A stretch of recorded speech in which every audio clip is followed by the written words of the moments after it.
Ladies and gentlemen, welcome to the Just Hardcover Comic Reviews Show.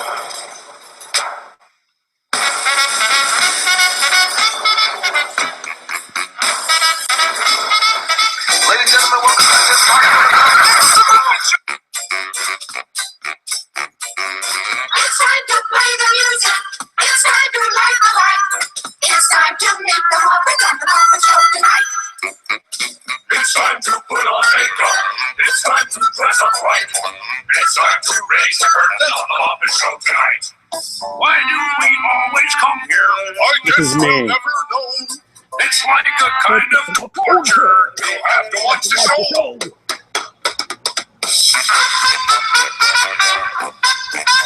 All right. That's me, the old man up in the balcony. It's like some kind of torture.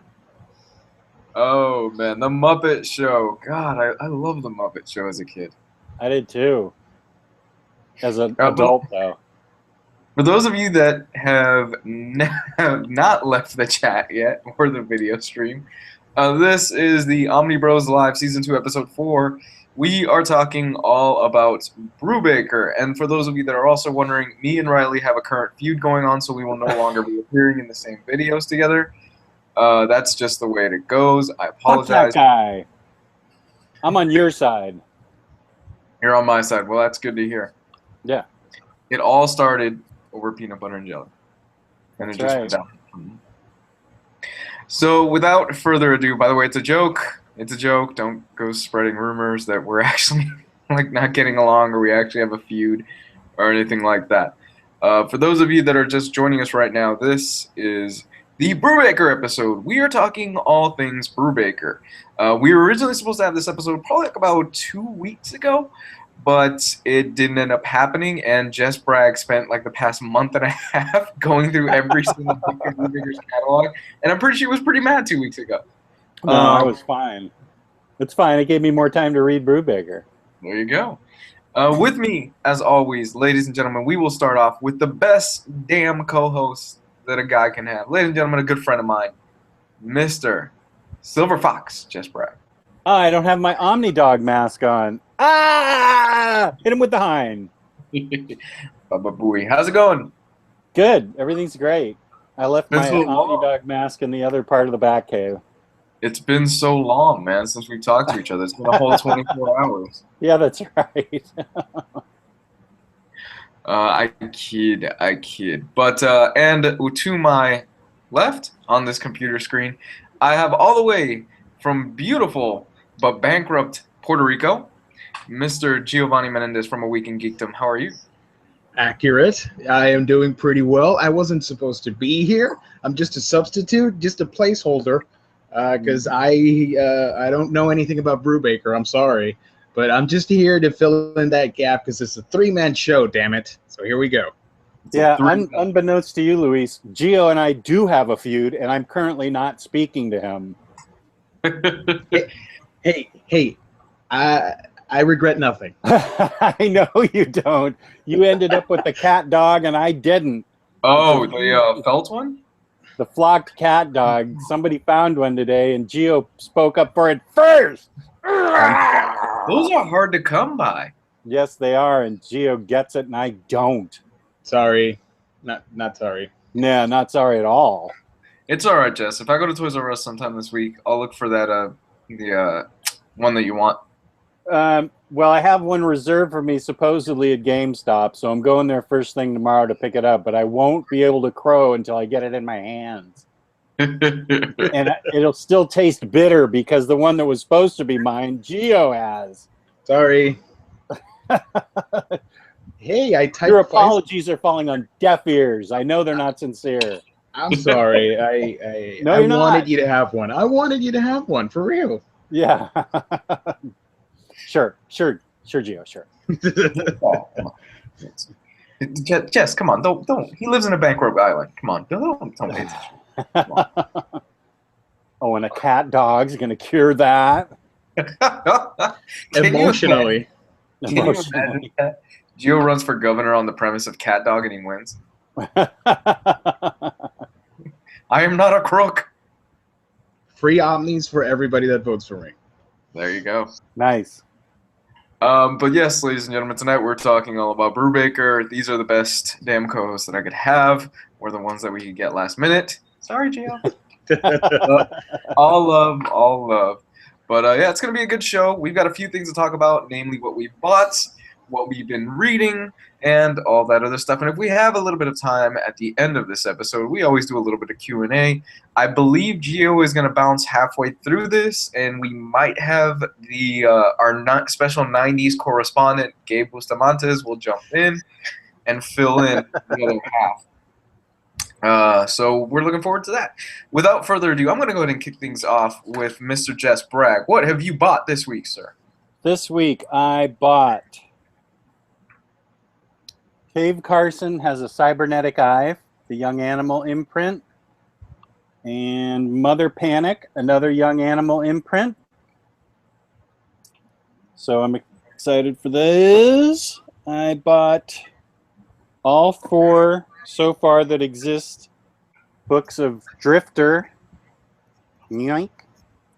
I remember reading it in floppies and liking it, so I hope I still like it, because I remember I really dug it when I was reading it.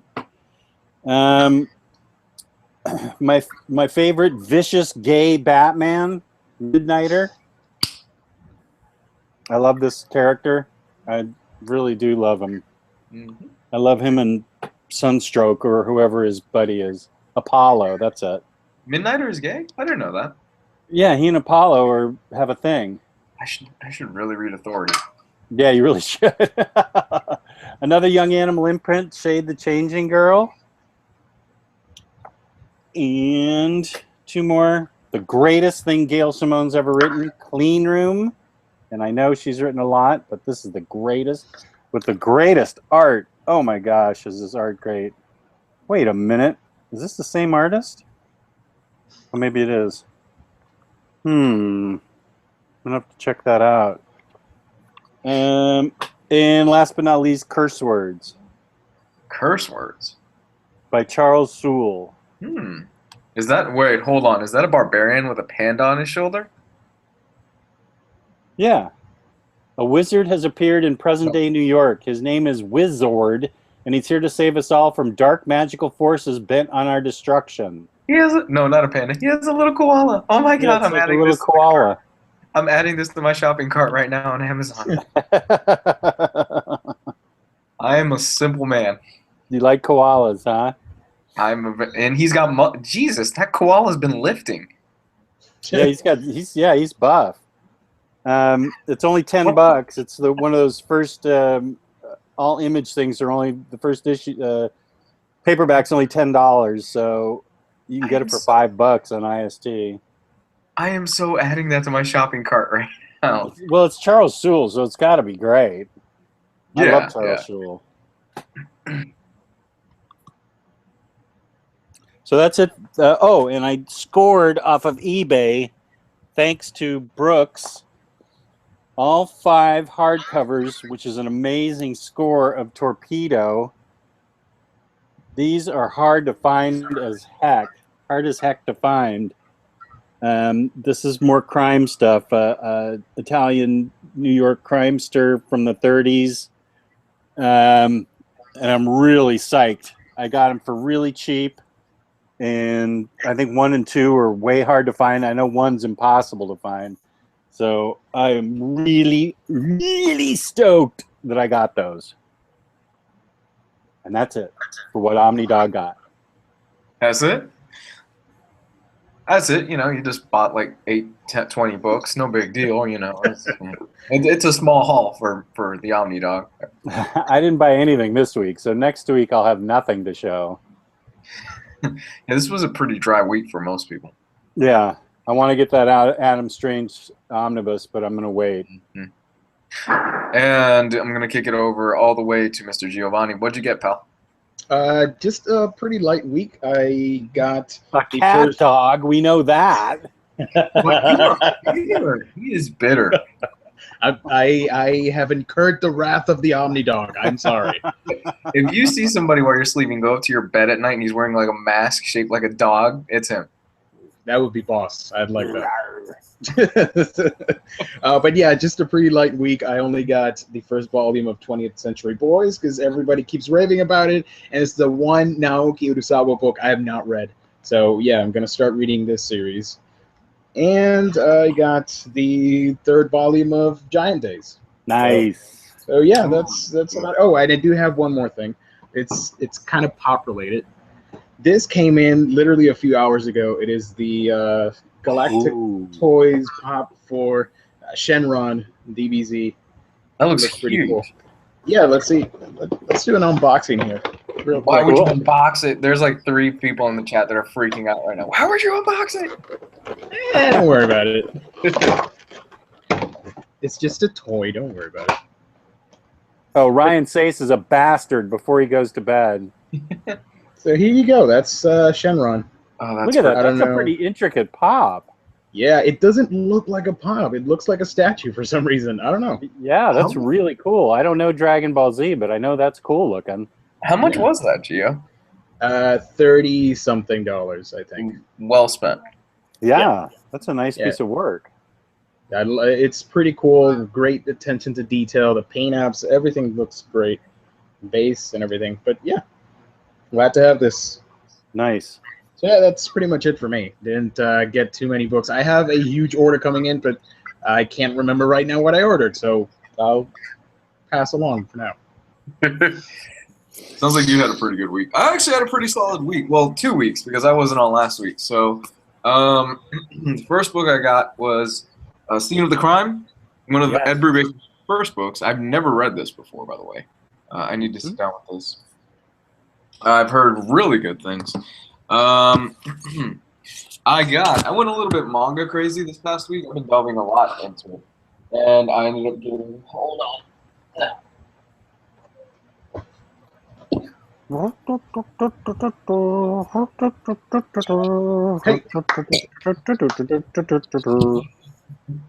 I ended up getting a whole bunch of these 3-in-1 One Piece volumes. Nice. Right. So I got the first. There's volume 1 for the 3-in-1, and each one of these contains 3 volumes of One Piece inside of it. So pretty thick, over 600 pages. The downside is the paper quality is cheap, but like $10. They're dirt cheap, and you get a whole bunch of One Piece with it. Volume 2, 3, 4, 5. Wow. 6, 7. Yeah, I told. Well, You I have- had a little spare cash after selling a whole bunch of stuff. Manga Mania. 7, and I think this is volume 8, if I'm not mistaken. This takes me all the way up to 24 volumes of One Piece. So there's a lot of Wow. One Piece. That's almost. That's about a fourth, if I'm not mistaken, or a fifth of where the series is at right now. Oh my gosh. 80 volumes of it right now. Riley would know if he was there. I also ended up getting. If you were speaking to him. If you, that's all. I was speaking to him. Oh my god. I ended up getting 4 volumes of Hunter x Hunter. I got volumes 1 through 5 now. Really looking forward to continuing this. I read the first volume and I was like, wow, this is really good. So dove and bought a few more volumes, with volumes 6 and 7 coming in the mail tomorrow. And that about does it in terms of what I've purchased. If you guys just want to go ahead and jump into the things that we've been reading, I know Jess has been reading a mother load of Ed Brubaker stuff. In fact, Yeah. I'm pretty sure you can mimic Ed Brubaker's writing style at this point. I've had it up to here with crime. I can promise you that. I'm primed out.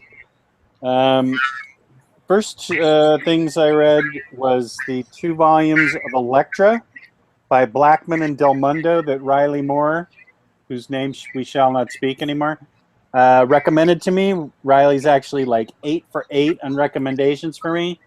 I love this book. Let me give you a quick peek at this awesome art. I have those. I need to read them. Oh, it's so good. Mm-hmm. It is a really good premise, and she's just as bad as she can possibly be. And the art is just fantastic, and the whole story's great. I wasn't familiar with the writer, but I'm a fan now. Really great stuff. Then I read the book that everybody on the planet is yapping about. To me, anyway. I read 2 volumes of Monstrous. Nice. Yeah, have you read it, Gio? I read the first one. It was pretty great. I really liked it. Yeah, it is really great. It does have kind of manga-esque art in it. The art's really different, but pretty lush. And it's a kind of, I didn't see, some people describe it as steampunky, but I didn't pick up on that. It's more of an epic fantasy, dealing with old gods and half-breeds and a god that's possessed this young girl and comes out of her every once in a while. But yeah, I can see why people are going goofy over Monstrous. It's really, really good. Really good. I'm going to review that this week, along with Black Monday Murders that I read. I'm going to review that this week, too. I know you didn't dig it, but I loved it. I totally loved it. Yeah. Financing. One of the few areas Luis and I disagree on. I guess we probably won't be speaking either. Respectfully disagree on. Right. I loved it. I thought it was amazing. And I couldn't slog through the first issue without falling asleep. It was like I took Benadryl. Yeah. Well, that goes to show you that I'm right and you're wrong. And the other book I read was BPRD Plague of Frogs #1. And I loved it. Loved it. I'm glad that Plague of Frogs is going to continue because I thought that was the strongest story in the book, and so I'm looking forward to reading more. And then there's all the Brubaker I read, but we'll cover that. I mean, we'll cover all that when we talk about it. But I read a ton of Brubaker. That's it. Sorry.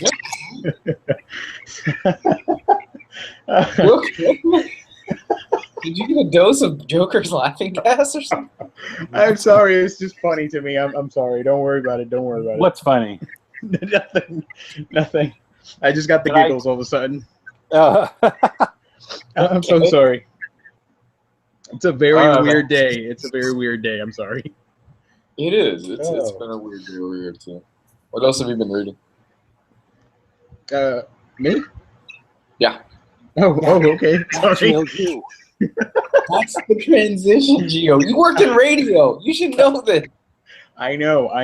The only thing I've been reading is Black Hammer. I haven't finished it, but it's pretty damn great. And I should have a review on it, but I've been so lazy that I've not finished this book. So that's the only thing I've read. Yeah, it's really fun. The art is amazing and great. It's the epic start of a new superhero world, if you will. So if you want to jump in, now's the time to do it because it's going to be awesome, in my opinion. I agree. That's an epic in the making. Yep. But yeah, that's about it for me. Oh no! Oh no. Snap! Where's the kick button? Yes. Where can we kick him out? What's going on, guys? Where What's are up? you? I'm in my backyard barbecuing. Grilling. 110-degree heat again. You can just pretty much lay the food out on the porch and it'll just cook, right? Yeah, I'm just going to hang out over here for right now. Oh, F-word.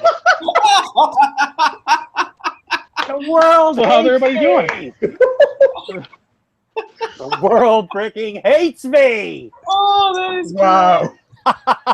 Like a mouse. That was beautiful. Oh my god. Is that why you were laughing?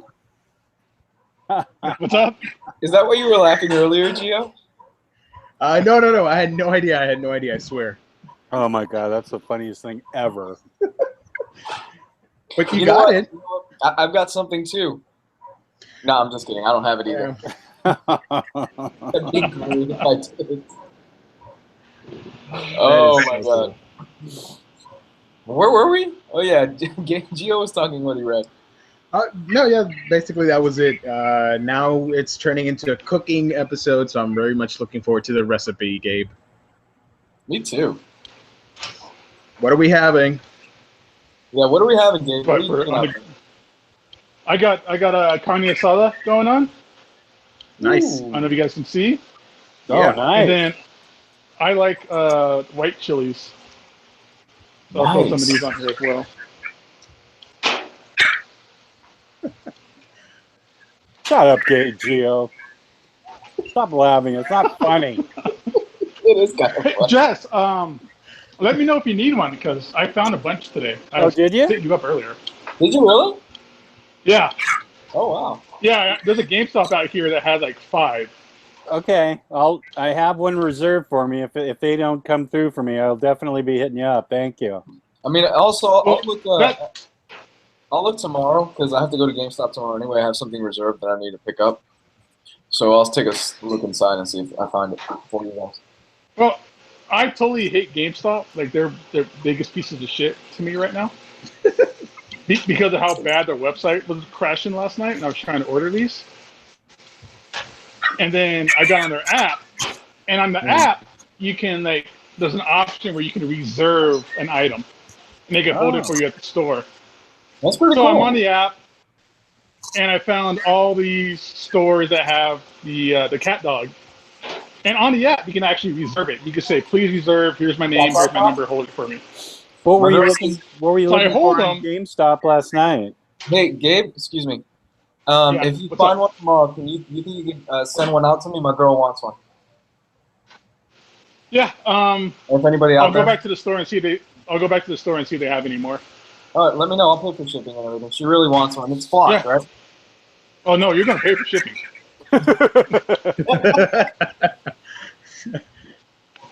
It's flocked. Yeah, no, I'll let right? you guys know. Yeah, they're flocked. It's all fuzzy. It's like in my head. Man, I gotta take this down. This is bad. I don't ever I let know. it. Gabe, what were you trying to get last So night anyways- on GameStop? Cat dog and the Negatron. Oh yeah, that's the one Gabriel Alicia found today. Yeah. So on the app, it tells you like what stores have them in stock, and you can actually reserve it and say, "Hey, this is my name. Please hold it for me." So on my way home from work, I stopped at the GameStop and reserve. And they go, "No, you don't. We don't hold pops." And I'm Oh my like, gosh. "No, dude. Like the app let me do it and said that you got to hold it for me." And they're like, "Nope, they're all sold out. We can't hold things like that." Wow. Wow. So he gives me a list of different stores nearby that had them, and I found one that had like 5. What a dick. Oh boy, I hope the Yeah. GameStop doesn't pull that on me tomorrow. Yeah, that's what I'm worried about, Jess. That's fine, dude. That sucks. All right, thank you. Jess is just going there. Do you know who I am? Do you know who I am? You have to go in with the mask, or they'll treat you like shit. And they'll probably treat you like shit anyways. And I think my pop, the box is all covered in Cheeto stains anyways. Gabe, hey, what have you been reading, man? Have you been reading anything? No, dude, I've been busy with these 2 jobs and shit. I haven't read much. I've been buying a lot of shit, though. I got the Invader Zim deluxe hardcover. I saw that. I really wanted And that.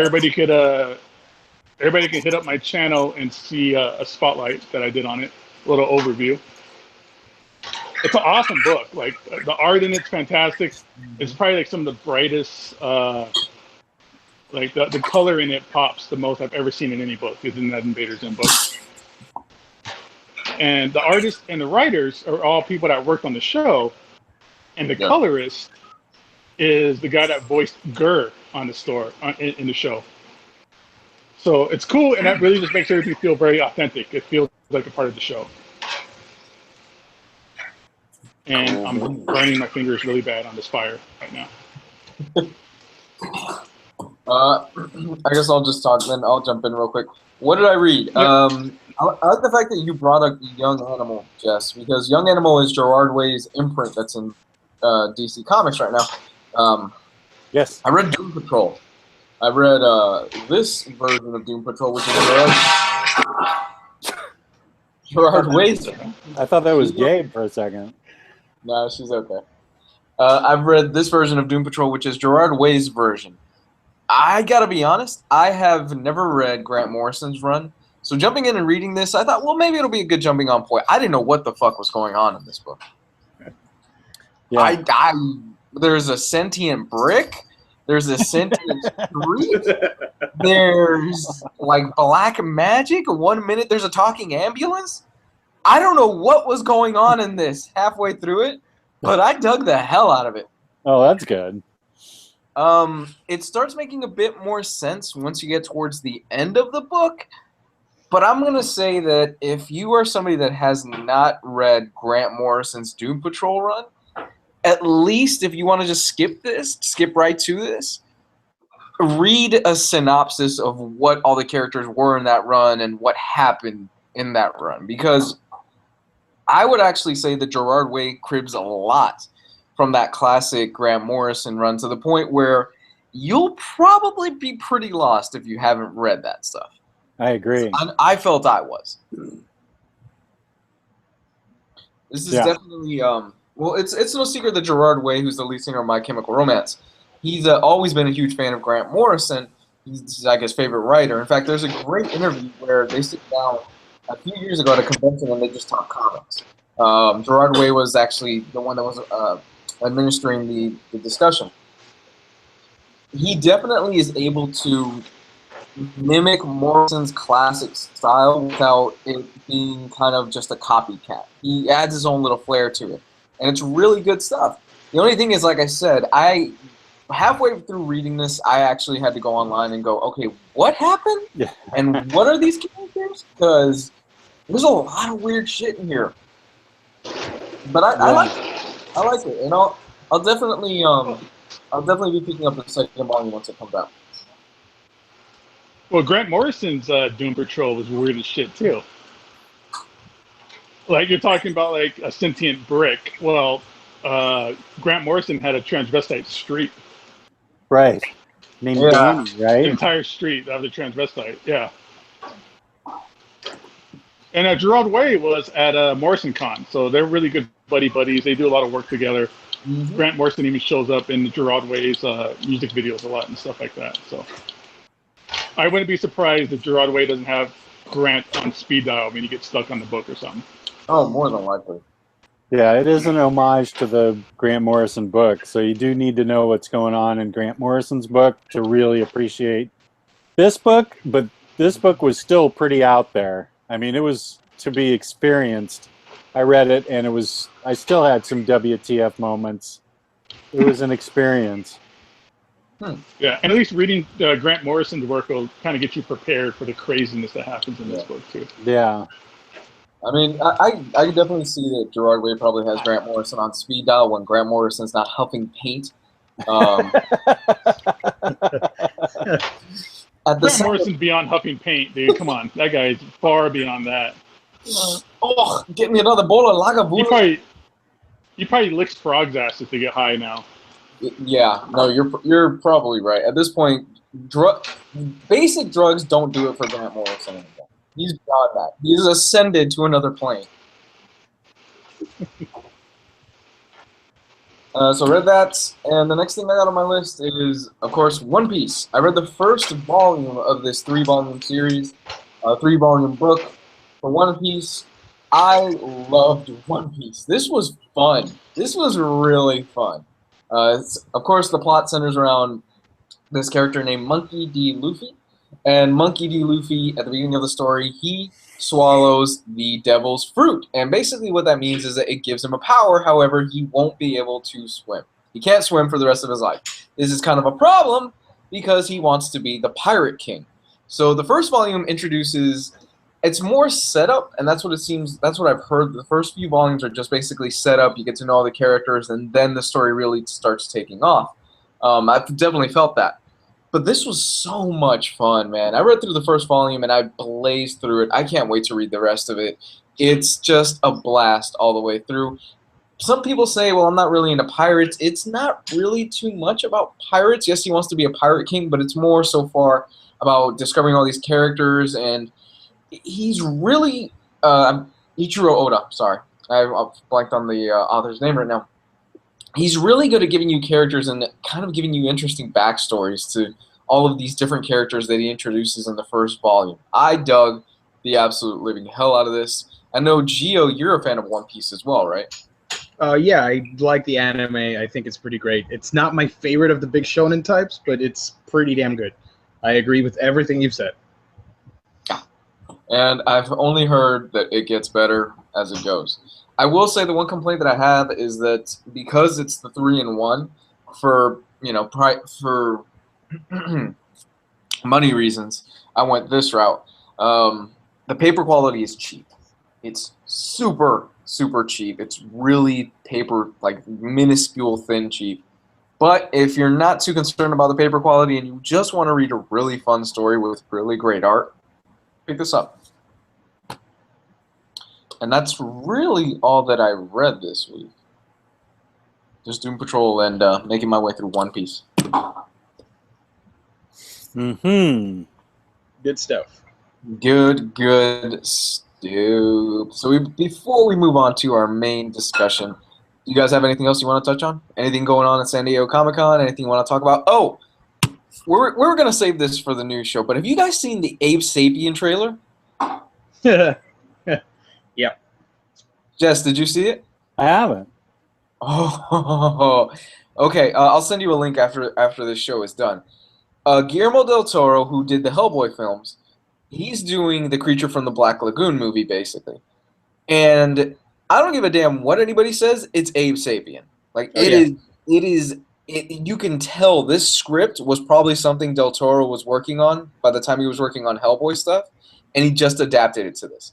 Because it is Abe Sapien to a T. From the container to the way that the character eats eggs, it's just dead on Abe Sapien. Huh. What's the name of the trailer? Step into the water or something like that, Yep. or Up into the water. Something like that, yeah. It's Shape of Water. Shape of the Water. It looks fantastic. I can't wait to see it. Shape of Water. That's the name. Okay. Good Yeah, luck. I want to see it. I'll send you the link after we're done. But yeah, it looks incredibly well done, and I'm gonna be honest, I'm incredibly jealous of those of you that are at San Diego Comic-Con, and I've accepted that I will never get to go. Just throwing that out there. Dude, I'm mad. I'm not going. I went like 12 years in a row, and I just stopped going because I had kids. Because kids ruin everything fun. And it's so hard to get in because you have to be grandfathered in to be able to buy tickets for the next year. So if you don't go the first year, you're stuck playing, the lottery system to get a ticket. And that's so dumb that you have the grandfathered in policy. I hate that crap. Yeah, before, dude, like, man, when I first went to Comic-Con, back in my day, when I went to Comic-Con, I could just wait in line at the convention center and buy my tickets. Yeah. You can't do that And they anymore. wouldn't sell out. I could just walk up and buy my ticket. It was great. Well, look, And while you were there, you could just buy your ticket for the next year. So you had like everything planned out already. Well, look, Comic-Con is no longer about comics. More so this year with me and just talked about this on the Just in Hardcover News Show, which you can find on patreon.com/hardcover reviews for $5 a month. Boom. Every week. You like how Plug. we talked about this last plug. week. Mile High Comics isn't there. Well, That was one of the biggest. I take anything that Mile High and Chuck Rosansky says with like a huge grain of salt because that guy's insane.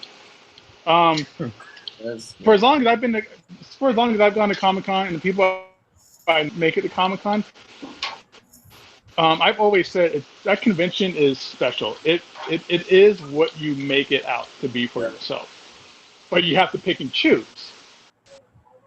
And buy comic books and go to vendors and there's a lot of retailers that show up there. It's still a pretty decent size area for buying single issues and back issues and all that comic hoopla. But most of the people that go there in kind of the Hollywood pizzazz and the stardom, and you want to get the exclusive toys, you want to get the exclusive pops. You want to see the movies, the trailers that they have for the new films coming out. You want to get autographs. You want to get signatures. You want to do panels. You have to pick one or maybe two things, and that's going to be your week at Comic-Con. You can't go and expect to see the new Black Panther trailer and buy comic books, because once you get to Hall H, you got to stay in Hall H that whole entire weekend, basically. I don't know why you would do So that. it's what you make it out to be. Yeah, I mean, it's a big marketing thing for everybody. It's just, you have to, if you wanted to be about comics, then go get comics, go to comic book panels. You could look at San Diego's programming, and they have a lot of amazing comic book panels, especially this year with Jack Kirby's 100th birthday. But you have to just sacrifice waiting in line for exclusive, and waiting in line for the bathroom, and waiting in line for the movie trailers and stuff like that if you want it to be about comic books. But hey, you know what? You go and you spend $500 for a ticket, you spend $1,000 a night for a hotel, plus, you know, the travel and the food. You can buy comic books anywhere. You can buy comic books online at your local retailer. So you want that bigger experience because you pay so much money for it. And that's kind of what it's all about right now. Yeah, I don't know. Just me personally, if I paid that much, I don't know why I would spend my entire weekend at Hall H. I don't. This is just me. I don't understand that mindset of, oh my God, I can't wait to sit, basically waste 4 days of my life just to see a 30-second trailer that chances are will either A, get leaked or be out by November. Because we already know that they've said, I think they said the first Avengers Infinity War trailer is going to be out by November or December of this year. I can wait. Yeah. I can wait. Yeah. They immediately released the trailers now because people were filming it and stuff like that. So last year, or was it the year before with Batman vs. Superman, they released the trailer at San Diego, and then like 30 seconds later, it was on YouTube. Yeah, people were pissed. And I've done the Hall H thing. I've done that before. You have to go in early in the morning or late at night. So they always stagger the shitty stuff in the beginning. So you got to sit through like 5 hours of this shit to see like the Green Lantern trailer or like the Spider-Man 3 trailer, whatever the stuff was, and I was going to it. Yeah, I waited all day to see the Green Lantern trailer. Yeah, you got to sit through like the Designated Survivor panel, the, you know, what Deep panel, or some of those other real trashy shows. I don't know. Is Deep trashy? Yeah. Like some of those. It's a popular show. I don't know how good it is. I don't watch it. I'm not a big political, you know, I don't like political shows. But the Blacklist and all that. But yeah, you have to, like I said, the whole time doing that. And if you want exclusive toys, then you're going to spend your whole day waiting in line at the Hasbro booth or at the Mattel booth or exclusive toy. So it's you want it to be. And I've done that where it's like, I don't want toys this year. Yeah. I want to buy original art, and I'll wait in line and get sketches all day. Or I just want to do panels all day and stuff like that, you know? But it's very much about comics. And Mile High Comics is a joke. Those guys seriously, like, I don't know if anybody ever tries to buy anything from their website. It is impossible to find anything on their website. It's an awful website. Navigate. Yeah, it's terrible. Their grading is ridiculous. It says on their website a comic book can have a 2-inch tear and still be considered very fine. Wow. Which is a complete joke. Chuck Wazansky, his booth there, they sell comics and trade paperbacks. But everybody knows that he'll do 75% off trade paperbacks on Sunday. So you just don't even go to his booth until Sunday, and you get everything 75% off. And that's why he doesn't make any money to not buy full covered hardcovers from him, or full cover price hardcovers from him, and wait till Sunday. So he misses 4 days of sales. And he said it cost him like $80,000 to go out there and do that show. It's crazy. Gio, you were going to say something? No. I was just going to say that to me, like, I agree with the whole movie waiting time. At the end of the day, yeah, you're watching stars and come out and all that stuff. It's a trailer. It's not a movie. You can watch a trailer later on. We're all going to see the movie at the same time later on. So really, I don't give a crap. Nowadays, the less you know about a movie going in, the better the movie experience is going to be. So I don't really, like, I'll watch the trailer. I'll be like, okay, cool, whatever. I'm not gonna spend a whole freaking day just standing there and be like, okay, I wasted that amount of time just to see 30 seconds of random footage. Yeah. I don't know.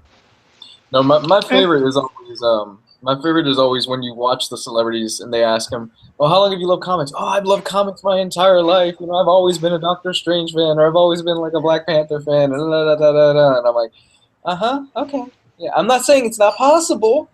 I'm But just it's saying unlikely. it's not likely. Especially, look, kids. Okay, I remember Robert Downey Jr. in the '90s. Okay, when he was doing Blow off of Hook and Butt. Okay.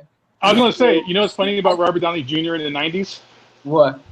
He doesn't remember the 90s because he was so fucked up the whole time. So I don't think Robert Downey Jr. was preoccupied what Iron Man was doing during the '90s. Yeah. You know, but it's part of their job. So if it gets them into comics, that's great. You know. Mm-hmm. Like I would rather just go in and see the sites. You know, just experience the people going in and buying stuff and all that. I don't know. Yeah, I'm more of with you on that, where I would just rather go and see the sites, see the collected editions, purchase things. If I were to go to San Diego, I'd probably this year, just off the top of my head, the only panel I would probably attend this year would be the Pacific Rim 2 panel because I'm just a sucker for that movie. I love that movie. I love Pacific Rim. Did you see the teaser for the second one, Jess? They released it today. I haven't. I saw you guys talking about it, but I didn't see it.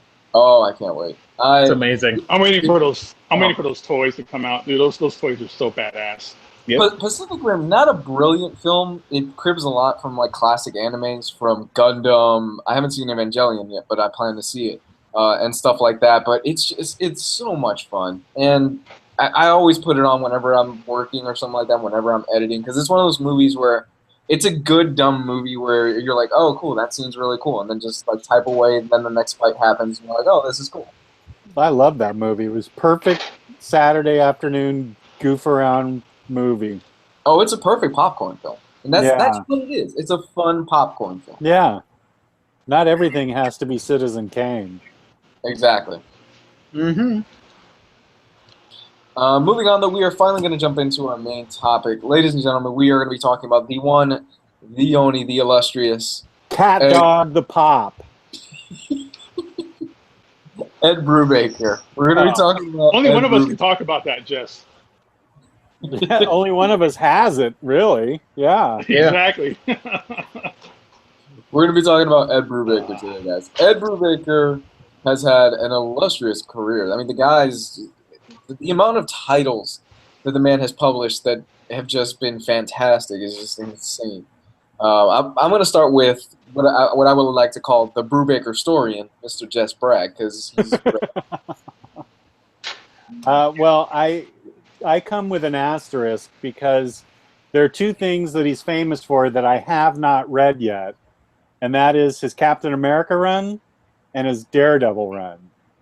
That's what he's super well known for, and I have not read those. So I can't comment on those two particular works of art. But I can comment on probably certainly the biggest Omni I've ever read. I haven't read anything bigger than this, and that is Gotham Central, which he wrote with my other favorite author, Greg Rucka. I also read Incognito and Velvet, which was a surprise. I forgot he wrote it, and then I saw it in the library and grabbed it and read it. And then I read both volumes of Criminal. And that's why I've sort of had crime on my brain today, because I read a lot of Criminal and Gotham Central today. And since I don't know anything about his superhero stuff, I can only comment on his crime stuff. I will say that in his books, like Velvet, which is, let me grab that, one of his more recent books, there's not a whole lot of classic world building done in this book. It's about an unbelievable, incredible spy It's a thriller spy novel where she's almost superhuman, but it's got twist after twist after twist in it. You're kept constantly guessing about this spy. You understand what she's after, but the way she has to go about it and what she has to do to get there is just masterfully layered by Brubaker. He can, even though she has superpowers, not superpowers, but she's sort of like Elektra. She doesn't have superpowers, but her training is just unbelievable. And what she goes about and what she goes through to try and find what she's looking for, there are like 7 different twists, and the more you peel back the onion, it's almost like the bigger the onion gets. You're like, whoa, I didn't see that coming, and wait, where did that come from? And even the main character is surprised at all these things that happen to her. She keeps pursuing it, looking for her goal. It's more than just her. It's told from the perspective of people she's working with, people that she's working against, her partners, and things like that. But it is a masterful spy book because of the character development of Velvet herself. It's something that I blew through this in just a chunk of an afternoon. It was so good. I highly recommend this book because it is, I'm not going to say it's as good as Lazarus by Rucka, but it is comparable to Lazarus. I know. Lazarus being one of the greatest things ever written, but I'm putting Velvet up there. It was if you like spies and you like thrillers, if you like a powerful chick that knows what to do with a gun and every weapon at her disposal, you will like this book. You're what? You're dating one? I'm dating one. Yeah. You're dating Velvet. Yeah, it is extremely well done. And then the reason why I've sort of had it up to here with crime, reading, today I read Criminal and a bunch of Gotham Central, especially Gotham Central, it's super, which he wrote with Greg Rucka, it is super gritty, super down to earth, gets the little details of the office, the precinct, goings on of the Gotham City Police Department. It gets the it gets all the little details right that makes it seem so real, the mundane stuff. And you don't see Batman very much at all in this, which is good because it concentrates on the police department, and it gets almost granular, like what cops are like, what they do. It's like Hill Street Blues or something. Where it shows sort of the everyday stuff they do, although they're always trying to solve cases. So Batman only shows up a little bit, so it's really about the cops, what they have to go through, and they're sort of in a rivalry with Batman. They want to solve these things before the Bat has to be called in, and it's really it's powerful because you get a feeling for what the cops are going through. So it seems very true to life. It gives you a feeling for what even though they go up against these, sometimes they'll be going up against the Joker, sometimes they'll be going up against a regular old criminal, but it's always interesting because he keeps it very true to life and moving quickly. It's like not a spare bit of dialogue is wasted. This thing just keeps moving and keeps moving. So I soaked in that crime, and then I soaked in some more criminal, obviously, crime. In this book, I read the number 2 book the other day, and I finished number 1, Coward, Lawless, and the Dead and Dying. These things all have great endings that you don't see coming. But he does he he develops the characters to the point where you actually care about them, even though they're not really nice people. Right. They're crooks. So he does great character development, along with snappy dialogue, and of course the art in this book is by the great Sean Phillips, is fantastic. Oh, the art in Criminal is just stellar stuff. Yeah, I mean, they've got a partnership that's unreal. Yeah, there's a reason why every single year that Criminal comes out, it cleans out at the Eisners. Yeah. They got a partnership where stuff just seems to flow from them, and he develops these characters in a completely realistic way. There's no superheroes going on in these books. He knows what he's doing from the very beginning of the book, but you're not certain what's going on until maybe the middle of the story. And then you're starting to follow along and you figure out something's going to happen here, and I don't know what it is. And that's exactly what happens. He finds a special way, maybe not at the ending, maybe maybe 3/4 of the way through, where you go, oh, whoa, I didn't know that was going to happen. How do you even figure out how to write that? Because it's written from the perspective of the criminal, and he just has a feeling. He has a great feeling for crime, like all great crime novelists. He can really he can nail down the character development. Where he, excuse me, let me take a taste of this horrible root beer. This is what I'm going to be pouring on books from now on. God, this is awful. Just to kind of follow up on what he said, I've read Gotham Central. Absolutely brilliant. Love the hell out of Gotham Central. The other book I read recently was Incognito. Mm-hmm. And here he really develops the character. There's a lot of backstory going on in this. It's a character that's been moved into witness protection. He's been raised a super criminal. There are superpowers in this book.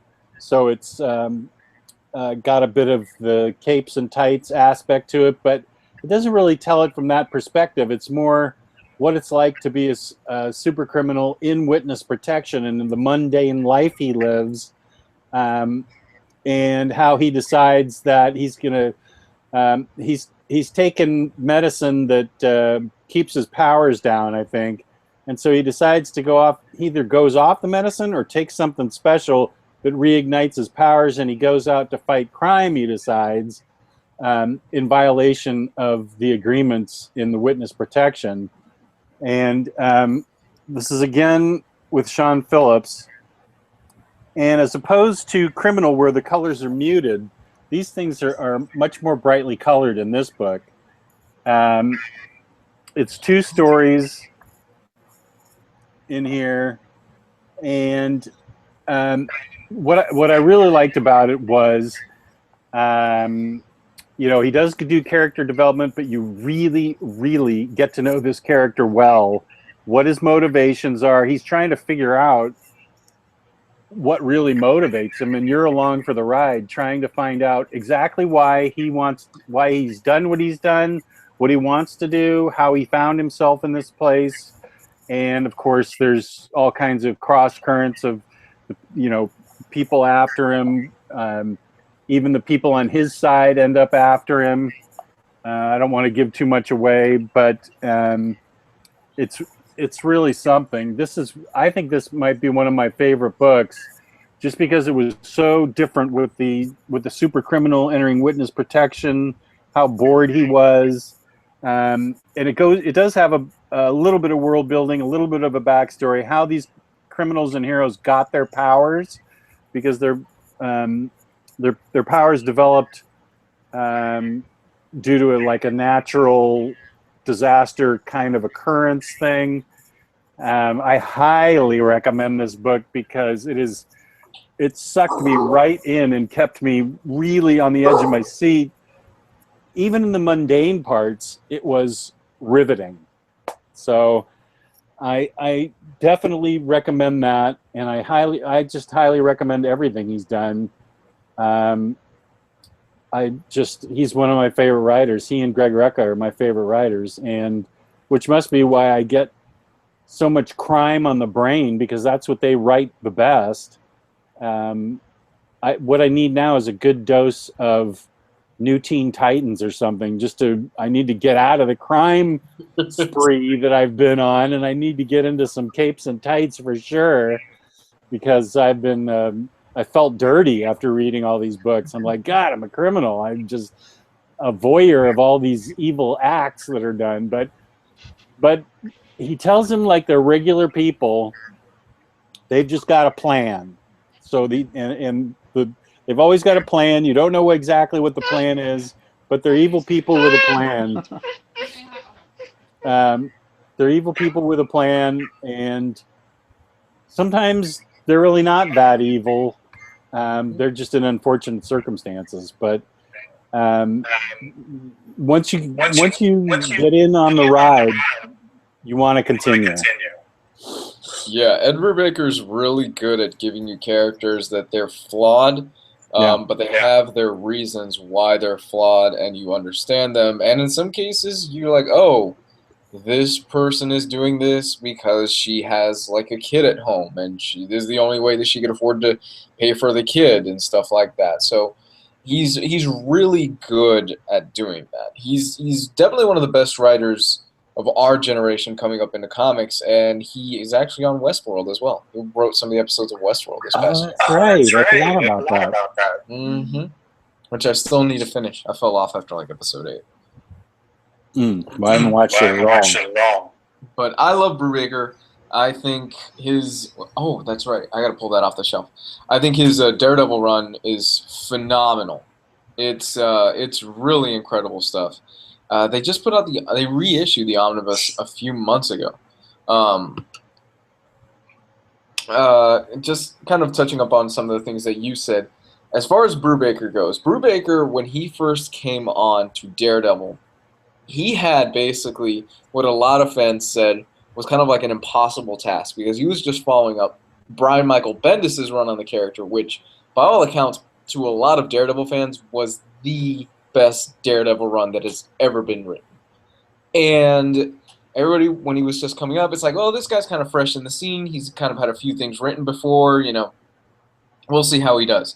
And he knocks it out of the park. He does so many great things with the character of Daredevil, and he continues basically right after the events that Brian Michael Bendis left off. I really want to talk about a bit of spoilers in regards to like what the ending of Bendis' run is. So if you haven't read that, you might want to tune out for a second. But okay. In the middle, oh, you haven't read? Jess hasn't read. You haven't read that? I haven't read it yet. Really? Me neither. Oh wow. Okay, never mind. Then I won't say anything. Basically, Bendis. Hold on. They haven't read it. No, I'm not going to spoil it. I'm just saying he paints him into a corner. Yeah. Bendis as a writer basically penned Brubaker into a corner and said, "All right, kid, here, do whatever you want." And Brubaker's like, "All right, well, I don't worry about it. I got it. I got the ball," and he just runs with it all the way to the finish line. Gabe. But anyways, guys, I'm going to take off. Real quick, Gabe, you read Brubaker's run, right, on Daredevil? Yeah. What, Bendis or Brubaker? Bendis. Really, Bendis? Yeah, I kind of geared towards Bendis' work, especially in that time frame in that era. But it's just it's funny because Brubaker helps Bendis run so much. Because you go from Bendis to Brubaker, and it's this great long run. And then after Brubaker, you get Shadowland. Yeah. We're not going to talk about Shadowland. Shadowland is Brubaker's run. No, I don't think it does, because it's completely separate from. But Shadowland basically is set up. The ending of Brubaker's run sets up Shadowland. Right, but that's about it. Shadowland any good? No. I will not line my cat's litter box with Shadowland. Wow. It is terrible. If you're a completionist and you need to have that full run, get it. But other than that, just I don't. Just wait I for have the everything. I have all the stuff from Brubaker all the way to Mark Wade, and I skip Shadowland. From Bendis all the way to Mark Wade, and I skip Shadowland. I just don't. I don't want it. anyways, I'm out of here, guys. I'll keep watching, but I got to eat, and my phone's getting ready to die. Bye, Gabe. But We'll I'll see you, you Gabe. guys. Everybody go read the crust.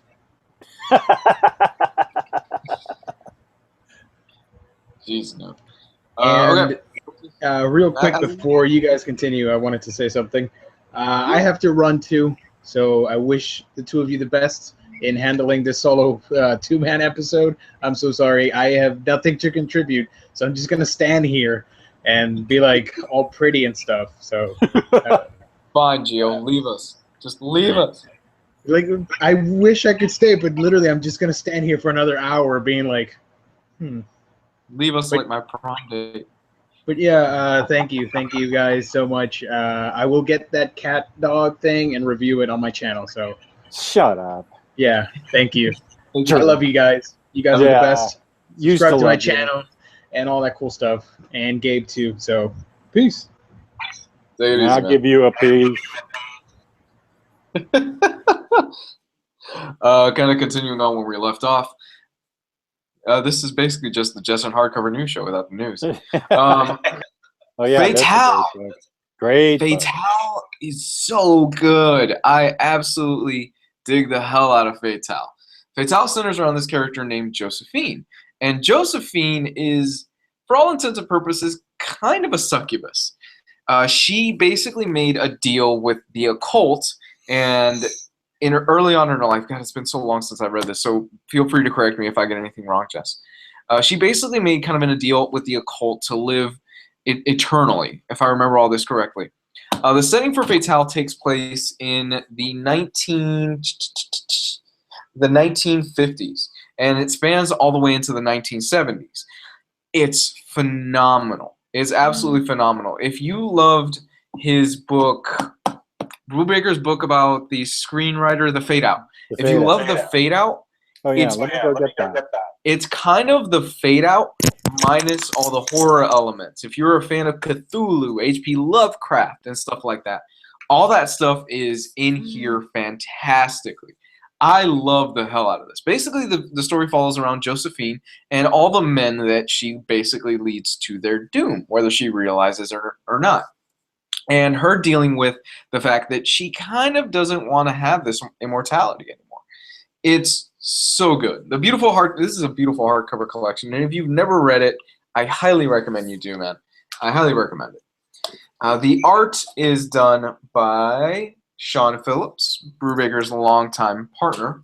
It's been a while since I've read this, and the art is just gorgeous stuff. It's absolutely beautiful. I love this book. I need to reread that. I definitely need to reread it again. I have both the deluxe edition hardcovers, and they are nice. There's a lot of special features in the back here, including pages of scripts, alternate stuff, H.P. Lovecraft and the Horror Unseen, just a whole bunch of stuff. I love Fatale. It's one of those things where it's only about 25 issues, but it blew me away when I read it. The next thing that I'm going to talk about, of course, we mentioned his Daredevil run. What else? I'm trying to think off the top of my head that we haven't. Oh, Cap. Huh? Have you read his Cap? I've read most of his Cap. I think his Cap kind of falls apart a little bit, not completely, when they try to bring back Steve Rogers. Have you read it? I have not. It's great. I love the whole transition, like the Winter Soldier arc. Then you get into the kind of Civil War and the death of the Captain America, and then Bucky takes up the mantle of Captain America. After that is when I think the book started to lose steam, and it was one of those things where I think Brubaker would have been great if once Cap took up the mantle, once Bucky took up the mantle, we explored all that, and then he just left.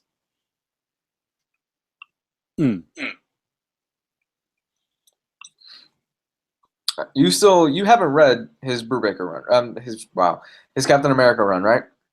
No. Captain America, Daredevil are two Brubaker things I haven't read. Do you have the omnibus for his Captain America stuff? All of them? I do, yeah. It's good stuff. You really should read it. Yeah, I definitely want to. There's another one that I wanted to mention that Matt Miranda pointed out, Sleeper. God, Sleeper is so good. Sleeper is so good, man. Sleeper, for those of you that don't know, it takes place in the Wildstorm universe when there was still a Wildstorm universe before. I think Garth Ennis and Warren Ellis are rebooting that universe pretty soon. Basically, it centers around this character who he works for a spy organization. He used to be a former villain, and he is sent in to join up with this group of villains that they have like some world-conquering things. And it's essentially kind of like, the best description I would say is probably The Departed, but with superheroes. I don't know if that makes any sense to you. But Sleeper has one of the most, I don't know how to explain it, one of the most gut-wrenching endings that I've ever read in a book. I read it a long time ago in trade paperback, so I can't remember. Let me see if I can say something that'll jog your memory a little bit. A beach. No. I read it when it first came out, so I can't remember. Oh, man, we're going to have to talk about this off mic. Okay. Well, I kind of want to talk about this right now, to be honest. Oh, you want me to take my headphones off? No, because you've read it. You've read it already, so it won't be too big of a spoiler. Okay, go for it. All right, so we're going to be talking about Sleeper. Spoilers for Sleeper for those of you that have never read it, but if you're fans of The Departed, it's basically like The Departed, but with superheroes. So at the end of Sleeper, the spy that you've been following throughout this entire book, he succeeds in his mission, he takes down the guy, but he's basically left brain dead because of the effort.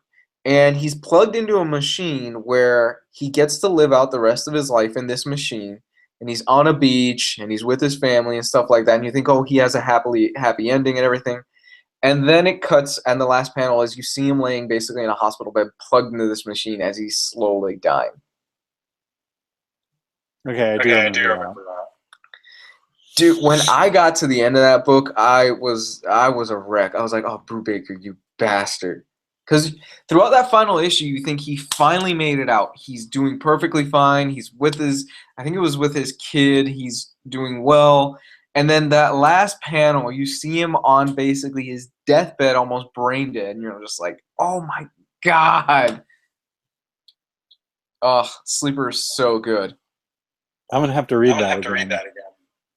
It's probably the only omnibus that I've ever read within a span of like 3 days. Well, you can't read Gotham Central in 3 days. No. But Gotham Central really is good. Ugh. Yeah, Gotham Central is also one of those great books that I've seen. Granted, I've only seen like the first episode of Gotham, but Gotham Central is what Gotham should have been. Which is, it focuses on Gotham City PD, which makes the Detroit Police Department look like Mayberry, and how corrupt they are. I don't know how many people are going to get that reference. Probably like 2 of you. I get it. It's such a great book because it focuses in on the people that they deal with, the bad guys. It focuses in on the cops, and some of them don't like Batman. Some of them kind of see Batman as a menace and as a guy that gets in the way of their job, and as a guy that kind of means they don't have job security, because with Batman, why are we working? Like, why are we doing this? And what Brubaker does is that he really lays out some interesting characters. And, well, Brubaker and Rucka. I personally think the Rucka stuff is a little bit stronger, but that's just because I'm a Rucka fanboy. They lay out these interesting characters, and no character is safe. There are some really great characters that you think will make it to the end of this. They end up dying, and they end up dying pretty early on. Yeah, I picked up on that. Yeah.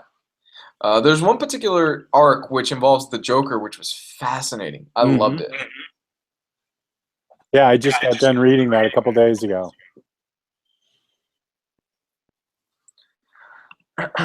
So there's that. Is there anything else? There's the fade out. There's the fade out.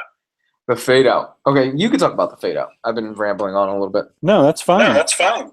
Hey, am I echoing? To you? No, you sound fine. Oh, brother, I'm echoing to myself. Okay. We had that problem. We had that problem yesterday though when we were doing the news show on Patreon.com/hardcover reviews, where you can get it every week for $5. This is another great book written by Brubaker and drawn by Sean Phillips, with beautiful colors. And you can see right here the difference in the color palette.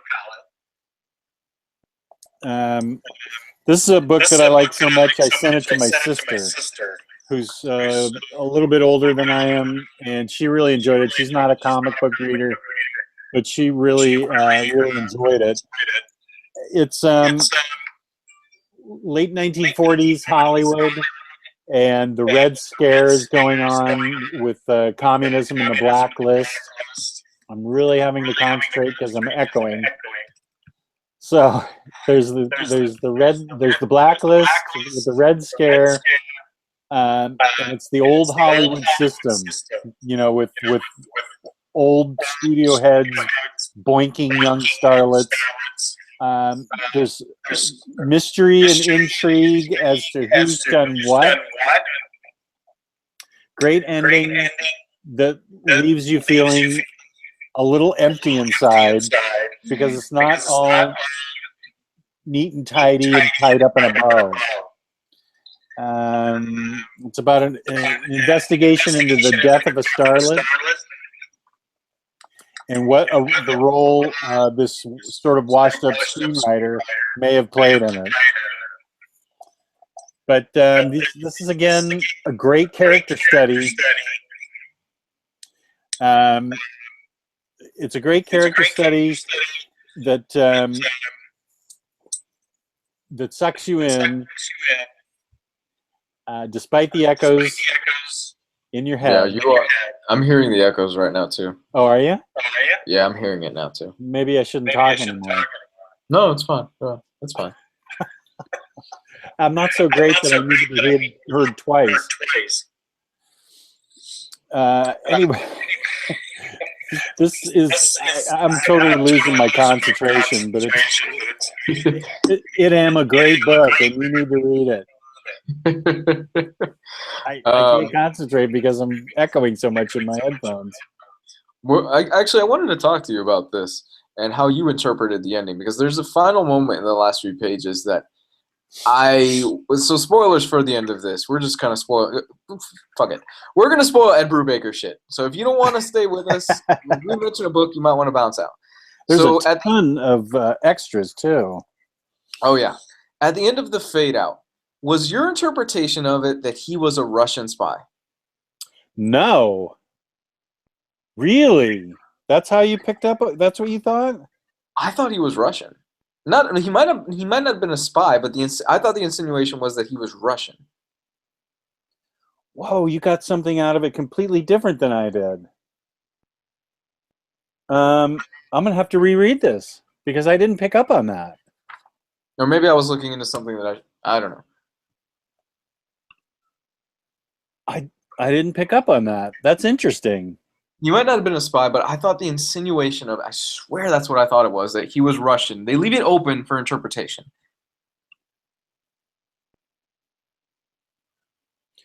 Yeah, when he says, I've seen your military file. He was in the military of some sort. Okay, I'm going to have to reread this because I didn't pick up on that. Yeah, and I mean, during this time period, if you were a communist, you were not looked upon very fondly in Hollywood. No, and there was finger pointing going on to save your own skin. People would, to save their own skin, they would just name other people, and those people, just by getting tarred with the brush of it, would lose their jobs and lose their ability to make a livelihood in Hollywood. And lots and lots of people were hurt,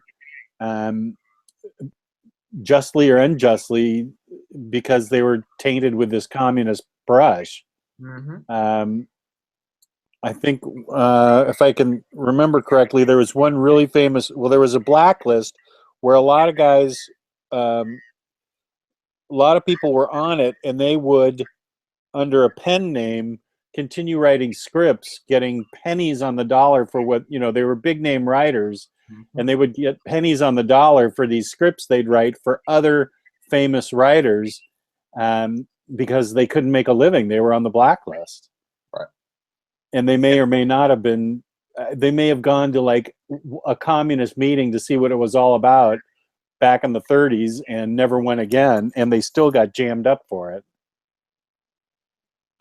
Yeah, that it was a very paranoid time in America, where we were out of, I believe this takes place, what was this, the 1950s, 30s? 1948. 1948. We were just we were just fresh out of World War II, and things were going great. We were out of World War II, the greatest generation that ever lived, blah blah blah blah. We were finally out of the Great Depression, but everybody was paranoid. Everybody was really paranoid about what was going on. Yeah, it was basically a big witch hunt. It was like the Salem witch trials. Nancy Reagan was accused of being a commie. That's true. Anything else as far as the old brew goes? Since I'm so echoey. Actually, it stopped. Somebody's saying it stopped. Oh, it did? I don't hear it anymore. Yeah, I don't hear it anymore. Oh, okay. I have the first book I ever read about him, feels like it was back in the early 2000s, was A Complete Lowlife. And I think it was written and drawn by him. And if it's autobiographical, he was a total lowlife as a kid. I can't remember anything about it other than I remember reading that it was a book I needed to get, and gosh, I can picture where it is upstairs. I should go grab it, but it's very simply drawn. And if it is autobiographical, if it's about him, yeah, he was a lowlife. Mm-hmm. But I haven't read that. Have you ever read his Iron Fist run? Oh yeah, that's right. Where is that? His Iron Fist run is really good. I mean, he co-wrote it with Matt Fraction. Right. There's no saying who wrote what, but his fingerprints are all over that book, and it was really good. That book was great. Yeah. It's basically Mortal Kombat. Yeah. Yeah, that book was great. I forgot all about that. I forgot that he wrote that. But I own a ton of stuff by him now that I think about it. Yeah, I forgot that he wrote Iron Fist. Yeah, that was a famous run. Mm-hmm. I read that 5 years ago, so I can't tell you the ins and outs of it. The ins, the outs, the what have yous. I can't tell you that, but I do remember that. I remember I read it right around the same time I read Uncanny X-Force and New X-Men and Astonishing X-Men. I mean, I just gobbled all those up. They were recommended to me by my local comic book store. And yeah, Iron Fist, that's a great poll. That was a great story. It made me interested in Iron Fist. Same. It really drawed me into the character, but the thing is that the Netflix series should have been that. It should have been that story of like Kung Long and all that stuff, and it wasn't, and it was just so disappointing. I love the hell out of them. There's a really cool moment towards the end of the run where the bad guy thinks he's gotten away and all this other stuff. Then a portal opens up, and then Iron Fist pops out, and it's like, it's like the biggest I got him moment. I was like, oh shit, yes, it's so good. Somebody's saying Catwoman. I've never read his Catwoman stuff. Oh yeah, I just read that a little while ago. How is that? It was great. It was with Cook, right? It was with Darwin Cook. Yeah, Darwin Cook had some stories in there. Let me go pull that. I know right where it is. Just a sec. Yeah. It's time to start the music. It's time to.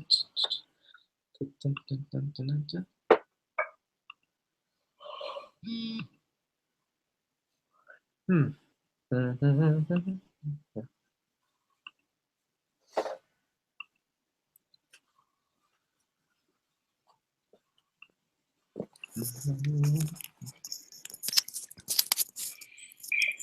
Man, I own more Brubaker than I thought I did. Same. I'm looking at all the stuff now, and I'm like, oh yeah, I own that. I own that. I own that. I never realized how much Brubaker I own. Yeah, I didn't either.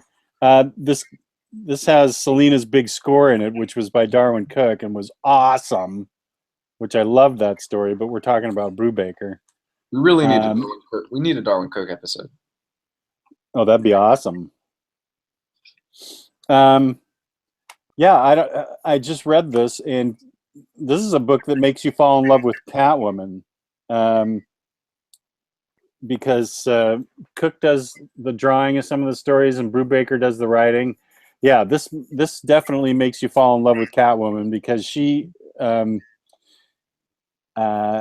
it's all about her, and so you get to learn about her really well, especially in Selena's Big Score, which is not written by Brubaker, but you really learn what makes her tick, what gets her going, what she likes, what she doesn't like, what she's in it for, why she's doing it,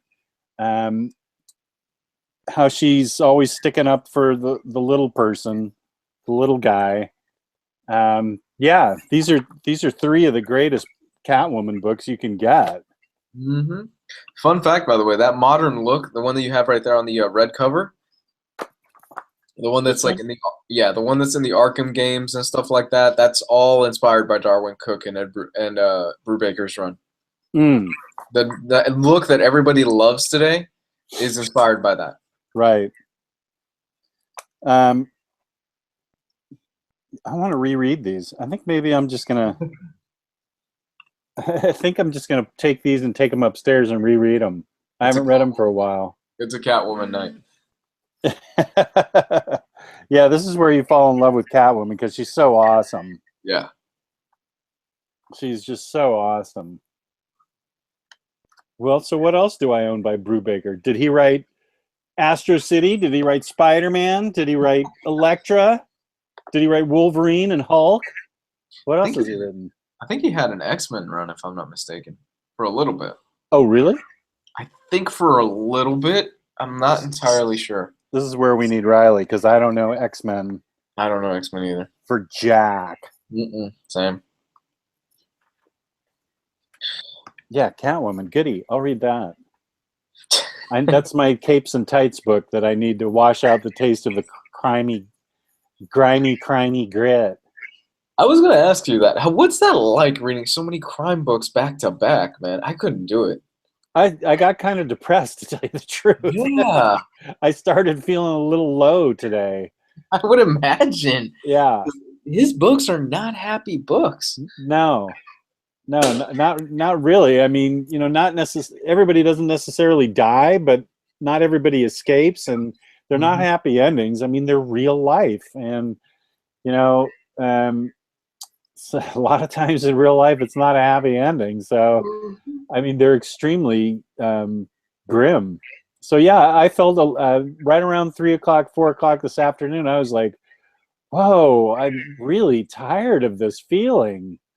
It was great, but I was kind of just like, "Oh man, I need a shower. I need a root beer. I need something." Did you start talking and acting like a 1950s gangster or something like that? What's up, kids? Or something like that? Start wearing a fedora and like a big brown jacket and everything. Yeah, I know. Can't you see me in coat and tie? I don't think so. Hey, Mad Men was a thing a few years ago. People dug that look. Yeah, that's true. I still need to watch that. I haven't seen it.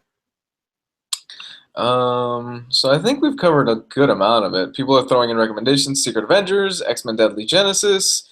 I think he wrote The Fall of the Shi'ar Empire. War of Kings started with him. Yeah, but the fact is that Ed Brubaker's had a storied career, and he's just basically getting started. What is he, pushing 40? He's in his 40s right now, something like that. If that. I don't know. You'd have to look that one up. I don't know. Is he? I didn't know he was that young. I thought he was older than that. Let me see. Ed Brubaker age. Ed Brubaker is he's 50. Yeah, that's what I thought. He's No, he's old. He's older than Bendis. Is he now? Yeah, Brubaker's older than Bendis. But yeah, he's had a stellar career, and he's still got he's still got a while to go. He's not going anywhere anytime soon. And I can't wait to see what he's doing right now. His newest stuff I haven't read from Image Comics, but you have given it a glowing recommendation in the past. I have. What is it? I've forgotten. I forgot the name of it too. Oh my god. His newest book with the guy with the red hoodie.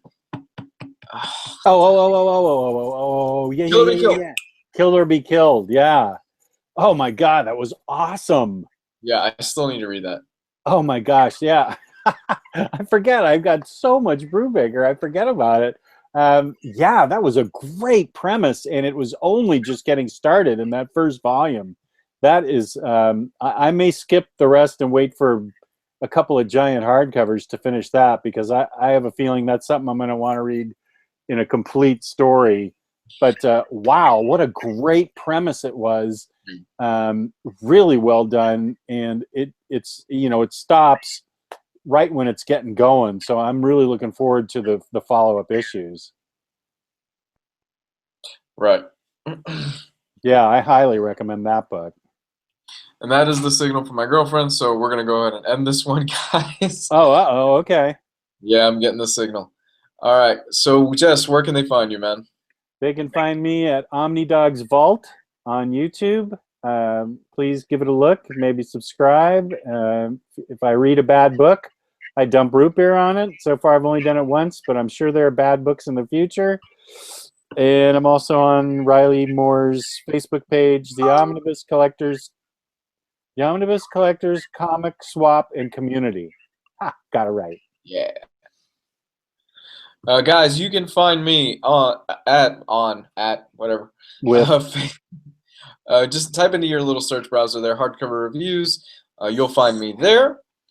I've changed the format up on the channel. I'm doing a lot of voiceover stuff right now. My newest video, actually, was surprisingly really popular, is why Superman is still relevant in today's society. Check that out. Got a lot of positive feedback on that. that was good. I read it. It was really. I mean, read it. I watched it. It was really good. Thank I've you. been reading so much. All I can think of is reading. You can find me on Facebook.com/Hardcover Reviews, Twitter.com/Hardcover Review, and if you want to take it up an extra level and you want to subscribe to the Just in Hardcover Comic Book News Show for Happy Fun Time, you can find that as well as other content. Guys, I'm also going to be uploading all the notes from the voiceover videos that I've started. That's going to go up tomorrow. So you guys, if you want to take a look at the rough outline of what I type and what I do before I do the voiceover work, that's going to be for patrons. That's for everybody, basically, the $1 level and up. So check out that, patreon.com/Hardcover Reviews. And yeah, it's how I keep the lights on and keep the channel alive. Thank you guys for joining us. Wishing everybody a good night. Jess, Peace say and good night. love. Peace and love. Good night, everybody.